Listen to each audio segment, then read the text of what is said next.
Surrogacy क्या है? को किराए पे लेना या फिर बच्चा किसी और का होना।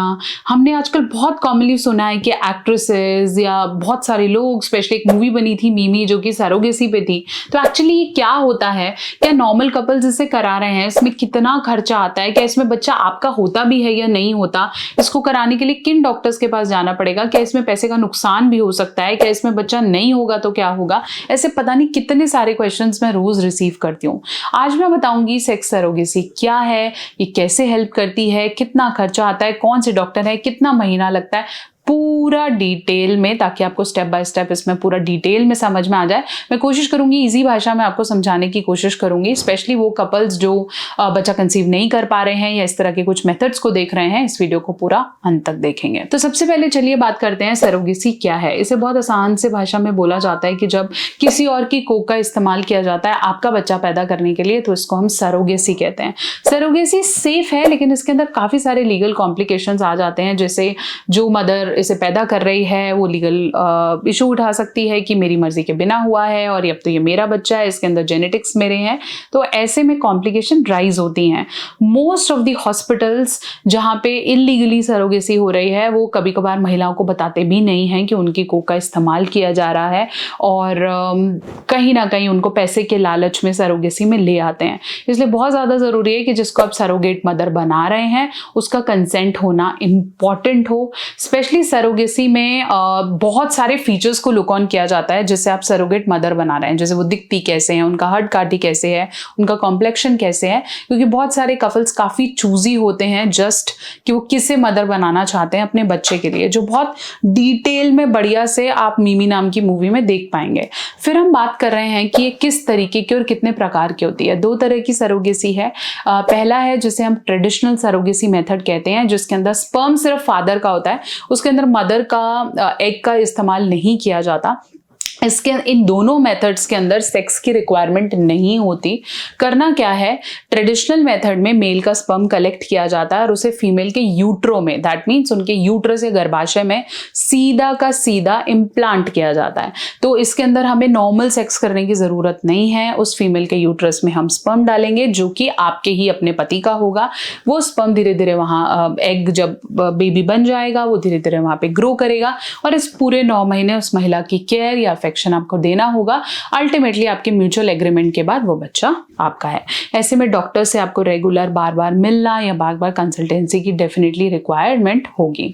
फिर दूसरा तरीका जो है वो आ गया है जेस्टेशनल सरोगेसी। जेस्टेशनल सरोगेसी वो है जहां मदर और फादर दोनों के एक्चुअली उन्हीं के जेनेटिक्स यूज किए जा रहे हैं। जो सरोगेट मदर है उसका इसके जेनेटिक्स का कोई भी रोल नहीं है। अब इसमें होगा क्या कि जो मां बनना चाहती है उसका एग प्लस जो पिता बनना चाहता है उसका स्पर्म, दोनों को आर्टिफिशियली लैब में मिलाया जाएगा। मिलाने के बाद क्योंकि जो दूसरी महिला है जिसको हम सरोगेट मदर कह रहे हैं उसका गर्भ काफी स्ट्रांग है, इसलिए वो दोनों जब अंडा बिल्कुल बन गया, बच्चा रेडी हो गया, उसे उसके गर्भ में डाला जा रहा है एंड अल्टीमेटली वो उसको डिलीवर कर रही है। इन्वायरमेंट गर्भ वो प्रदान कर रही है, लेकिन बच्चे के अंदर जो सोच या जेनेटिक्स हैं वो उसके रियल माँ बाप के ही हैं। बट फर्क क्या है कि जेस्टेशनल जो सरोगेसी है वो काफी कॉस्टली है, वेयर जो आपकी ट्रेडिशनल सरोगेसी है जो हम शुरू से सुनते हुए आ रहे हैं वो थोड़ा कम कॉस्टली है। मोreover जेस्टेशनल सरोगेसी काफी कॉम्प्लिकेटेड भी हो सकती है, बट उसमें लीगल कॉम्प्लिकेशंस कम रहते हैं, वेयर जो हमारी ट्रेडिशनल है उसके अंदर क्योंकि कहीं ना कहीं एक जीन तो सरोगेट मदर का है तो वहां पे थोड़े कॉम्प्लिकेशंस राइज ज्यादा हो सकते हैं। दोनों ही मेथड्स आजकल काफी यूज में आ रहे हैं, जिसके अंदर एक अच्छी IVF हॉस्पिटल या डॉक्टर की आपको हाईली जरूरत है जो पग पग पे मॉनिटरिंग करती रहे। और सरोगेसी नॉर्मल IVF या IUI से बिल्कुल अलग है क्योंकि इसके अंदर आपको साक्षात एक इंसान चाहिए। जब मैं बात करूं खर्चे की, तो सबसे पहले तो आपको एक ऐसा इंसान मिलना चाहिए जो इसके लिए रेडी हो जाए। उसका एक मामूली सा रकम है, प्लस जो हॉस्पिटल के खर्चे हैं ये ओवरऑल मिला के 10 से 15 लाख के बीच में पड़ता है, लेकिन इसका कोई अंत नहीं है।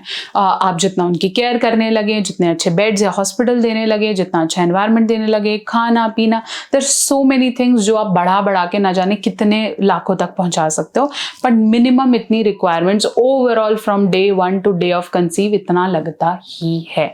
तो सरोगेसी अच्छी है अगर आपको कोई रिलायबल बंदा मिल जाता है, अदरवाइज आप इसमें लीगली फंस भी सकते हो। इसलिए आई ऑलवेज रेकमेंड कि अगर आपको बच्चा चाहिए ही है तो आप इसमें ये मत सोचें कि वो मेरा या मेरे पति का या मेरा ही होना चाहिए। I think adoption is also one of the very good idea. बहुत सारे ऐसे बच्चे हैं जिनके माँ बाप उन्हें नहीं देख पाते या छोड़ जाते हैं, ऐसे में उनका हाथ पकड़ना I think is a better option. बाकी या हर किसी का पर्सनल चॉइस है, हर किसी की फैमिली रिस्पॉन्सिबिलिटीज हैं, तो उसके लिए इट्स ऑल योर चॉइस।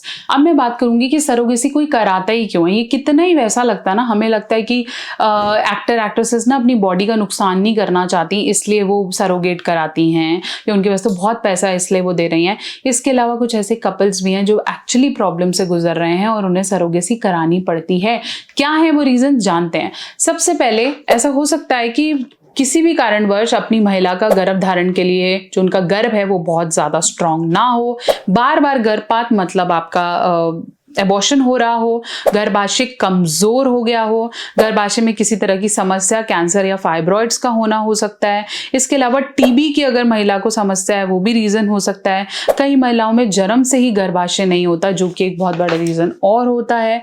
कोई ऐसी महिला जो किसी ऐसी बीमारी से पीड़ित है जिससे बच्चे और महिला दोनों को प्रॉब्लम हो सकती है, जैसे थायराइड या डायबिटीज या हार्ट की कोई प्रॉब्लम जिसके अंदर हम रिस्क नहीं लेना चाहते हैं, तो ऐसे में सरोगेसी ही एडॉप्शन का सही तरीका है। अगर आप सरोगेसी से डर रहे हैं या आपको लगता है हाय हाय हाय ये तो बहुत ऐसा हो जाएगा, please go for it, please try to know about it. और अगर आपने सोचा ही है तो इसको अडॉप्ट करने से घबराएं नहीं। आशा करती हूँ मेरी वीडियो आपके बहुत से डाउट्स को क्लियर कर पाई है, और ऐसी कोई वीडियो है तो जरूर हमें बताएं ताकि हम नया नया कंटेंट लाते रहें।